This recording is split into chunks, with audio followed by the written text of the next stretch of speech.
আমাকে প্রবাসীর গল্প। একটা ভাই প্রবাসে থাকে 2 বছর 3 বছর 4 বছর।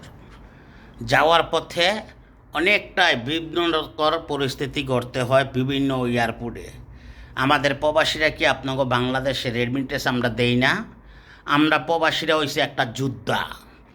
প্রবাসীরা হয়েছে যোদ্ধা। কেন যোদ্ধা? প্রবাসীরা রেমিটেন্স পাঠায় বাংলাদেশের উন্নয়নের জন্য, ফ্যামিলি চলার জন্য, ফ্যামিলিকে ভালোবাসার জন্য।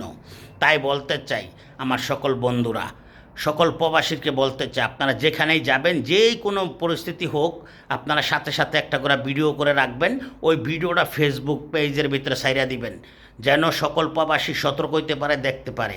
বাংলাদেশ হাই কমিশনার, এমনকি আমাদের বাংলাদেশের বিভিন্ন কনসার্টার প্রবাসের জন্য, প্রবাসীদের জন্য ভালো একটা উদ্যোগ নেওয়া লাগবো, ভালো একটা ব্যবস্থা করা লাগবো।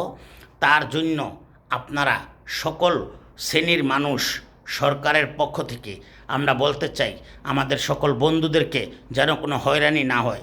বাংলাদেশ এয়ারপোর্ট, বিভিন্ন দেশের এয়ারপোর্টে যারা যেখান থেকে যাবে, ইনশাল্লাহ সকলের পাশে আপনারা সহযোগিতা করবেন।